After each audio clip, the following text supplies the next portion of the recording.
Yeah, so I feel like I mean, subconsciously, like, all of these feelings were always there, right? But growing up, I mean, we were younger, like, we always fought, typical sisters, right? We were always fighting. I feel like it wasn't until my senior year in high school, and like, definitely more in college, is when I was able to really appreciate my sister and all that she had done for us. Because when I was younger, I just took it as her, like, oh, she's just being, like, so nagging, like, she's trying to act like my mom. But it wasn't really that, you know, she was really just looking out for us. And in a sense, like, she was with my mom because my mom was always working. But it's like she still, like, her intentions were not bad. It was like she was looking out for me and she wanted the best for me. So you felt like at times she was trying to take over that role of being your mother when you do have a mom, so you don't need her to play that role. Yeah, so I feel like oftentimes when I was younger, I would get really frustrated with her because I would be like, you're not my mom, like, you can't tell me what to do, you know? And so I would get angry at her, and I didn't appreciate her when I was younger. Like I said, it wasn't until I was much older and gained that, like, sense of maturity, and even went through, like, the whole undergrad experience, that I was able to relate to her a lot more. And that's definitely when we got closer, and I've learned that, yeah, she's definitely the person that inspires me and keeps me motivated to keep doing what I want to do. So let me ask you this, because it sounds like you really admire your sister a lot with everything that she's done. Mm-hmm. Have you actually expressed it to her? Sometimes I feel like it's kind of hard for me to, just because of, like, our past. Like I said, we didn't really get along, like, we would always be arguing, and even then, like, obviously our relationship is not perfect. I would say that, well, and because, like, for the past 5 years, I haven't lived back at home. For a period, she was living out in Boston, and then I hadn't seen her. She was living out there for a year, and she came to visit maybe 2 times. Okay. So while, like, we understand each other a lot more, I just feel like we're not as connected, like, if that makes sense, on a more sisterly level. I don't know that. I think now, because you guys are living your own lives now, and if I'm correct, it feels like you're both kind of doing your own thing. Yeah. But, you know, it seems like when you talk to me that you still have that love for her, that admiration that you've always had. Yeah. No, yeah, it's definitely there. It's just a matter of, like, I can't really take advantage of hanging out with her because, I mean, like you mentioned, like, life has gotten in the way, and, like, now, especially now that she's in law school and I'm in grad school, like, yeah, we really don't see each other, talk to each other, and it's not, like, ill intentions or anything. It's just, like you mentioned, our lives are really busy. Comes in between. Yeah, but I think, in a way, though, that kind of helps too, because I'm able to gain that, like, I know that she's doing her grind, I'm doing my grind, and again, that adds to the inspiration that we can relate to each other to each other in that sense of just getting what we need to get done, you know. Yeah, especially when you guys are essentially going through the same thing, you know. She's in law school, which I assume it's very difficult to get into, definitely. And then you doing your master's, which is another difficult, challenging thing in your life. So, if I'm correct, if you could correct me if I'm wrong, but it feels like you guys are going through the same moment right now, and even though you don't see each other, you still know each other. Yeah, definitely. I think that definitely captures exactly what I'm feeling, and my feelings for her as, like, they kind of, you know, develop, and as our relationship grows, like, and it's only going to get better. I believe, just because now we have the, like, adult things to look forward to, you know, like hosting, like, each other's bridal showers and baby showers and things like that, and also for my little sister. I mean, my little sister, like I said, she also inspires me too, so I'm kind of ready to take, like, that next step into, like, I guess, adulthood with my sisters, and, like, really navigate how that is, considering that my parents were, like, younger parents, and so now, like, we have something to look forward to as, like, mature parents. So if I could stop you right there and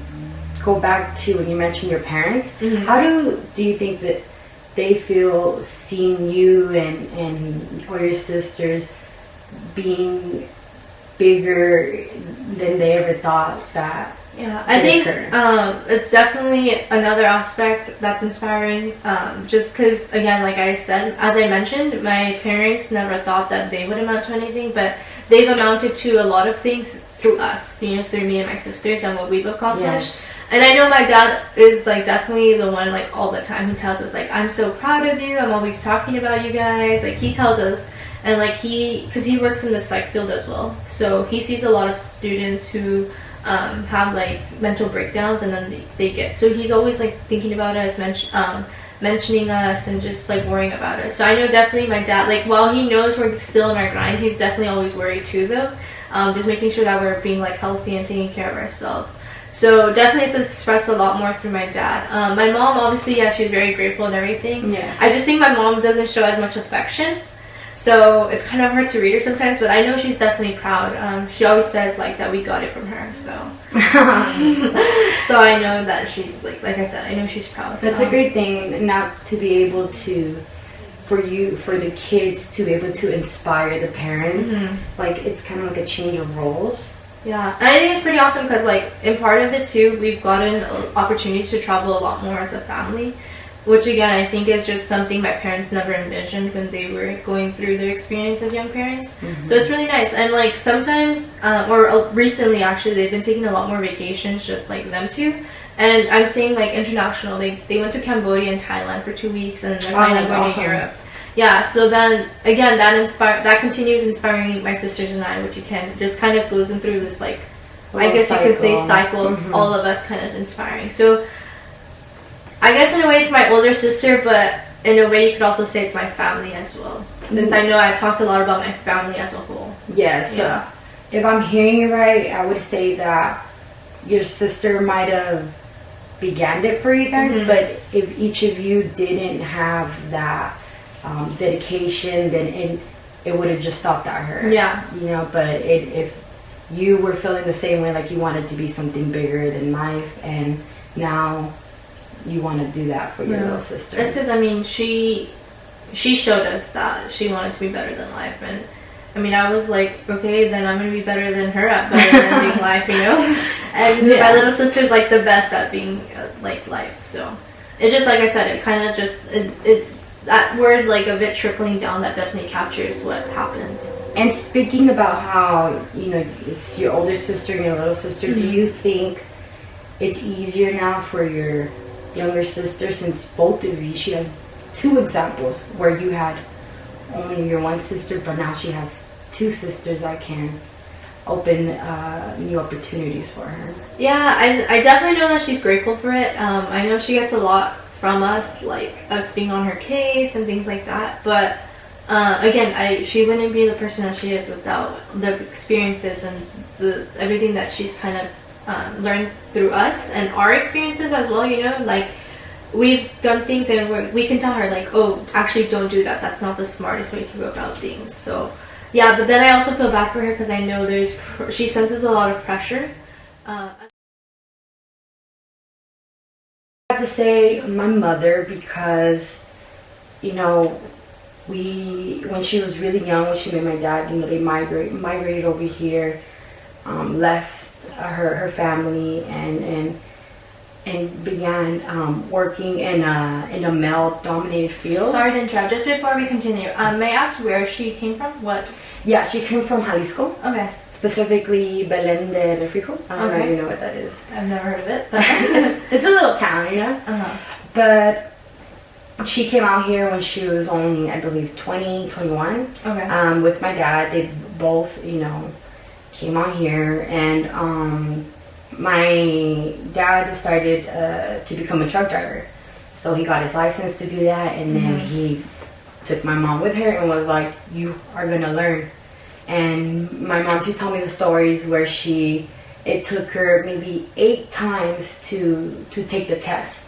And a lot of it had to so she had to take a driving test. So that's what your dad was preparing her for. Yes. Is that correct? In order to become a driver's license, you need like a special type of, because you're driving like a big 18-wheeler. And so it's definitely different than driving a little car, you know? So she was practicing with your dad then to go ahead and get that license, correct? Okay. Yes. But in the process of her doing it, it was a lot of hate, pretty much. There's a lot of people that would tell her no, because back then, I mean, it still is now, but, you know, we're in 2019, so I'm assuming that there's a lot of diverse and many work areas. Yeah. But with her, she was very it was just a lot of people that kept telling her no, and she knows she could do it. Like, but it's just a lot of roadblocks to get her where she's at now. And during this past summer, before I started school and everything, I got the opportunity to drive with her. I would go to trips with her, so I would ride in the truck with her. And I got to really, I used to go with her years ago when I was younger, but this is like when I was like 6, 7 years old. So, you know, my memory's kind of faint. So I want to pause right there. I just want to go back to the idea that we started on. So would you say then that your mother inspires you based on the experience that she had to receive her trucking license? That would be one experience. So one experience. There's Okay. many that she's done in life which has made me, I would say, the badass, you know, woman that I am today. Okay. Because she has to go through a lot of hardships just to get where she's at now. And I would say I started with the most simplest one, which is like getting her ID. I mean, her driver's license to do commercials. So would you say then that you really value the strength that your mom Yes. has showed you? I would say the strength, her dedication Okay. of just not giving up, going and going. And I know at times, like, it made me think of when I took my CBIS. I unfortunately didn't run out of time the first time, and I was like, oh no, like, how can I do it? And she was like, it took me 8 times to get my, you know, license, and so you better go 7 more times. I'm like, you're right. But since I was able to join her and actually see her there, you know, there is probably 2 other women in that area doing what she's doing. Yeah. But when I went, she was the only one. Like, the only one. She's a tiny girl. Like, if you see her, she's shorter than me. She's like skinnier than me. She's like so small. And she's driving these big trucks. And she has to get on top of the dump, because it's a dump. She drops stuff metal, and she has to put like a net over it. So I see her climbing, and I'm like, Mom, don't fall. And she's like, girl, I've been doing this for like 30 years. What are you talking about? I was like, oh yeah, you're right. And so I want to take a break there. How does in that moment when you got to see that, what emotions, feelings were evoked? A lot. Okay. I got a little like teary because it made me sad to see her doing something so physical. You know, my mother is in her 50s, and she's out there still, you know, doing heavy lifting and dangerous stuff. You know, people have really fallen down and hurt themselves.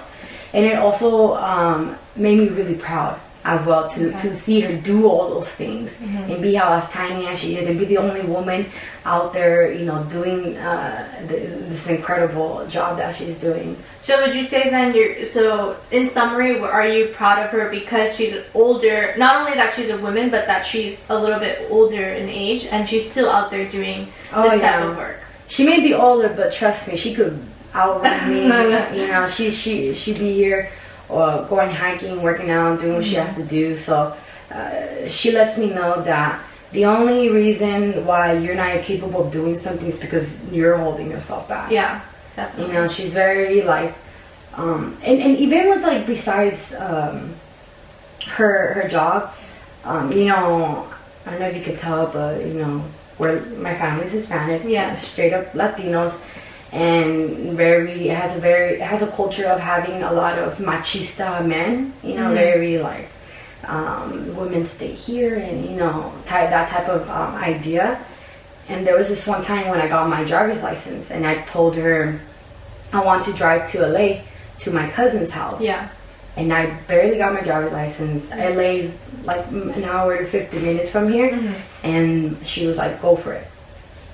Go. And my father heard, and he had the biggest attitude. You can't be going, it's too far, like, what do you think?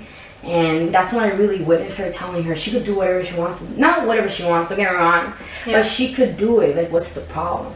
You know? And then I felt like that little moment made me feel like I could do it. Like, what's the problem? You know, like, if it was my brother, he would have been long gone. So just correct me here if I'm wrong. From what I'm understanding, I'm hearing that so the machismo culture, the idea that men in the Hispanic household typically have that power or say.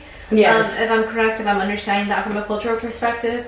And so in this one moment, this experience where your mom is kind of overruling that power, it sounds like that gave you a sense of, you know, again, that inspiration from her, that really women do have a say in power as well in the household. Am I getting that correct?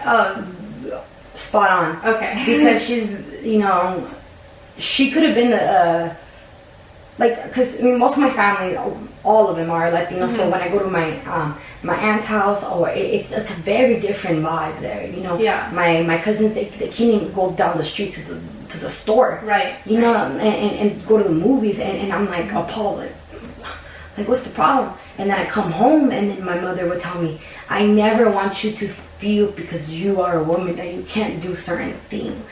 You know, you could do everything, and don't let anybody tell you that you cannot. So she had 4 girls. You know, so she had. I think when she got to me, because I'm the youngest, she was like already like prepared. You know. So would you say that your cultural values have played a big role in terms of your mom giving you that sense of inspiration?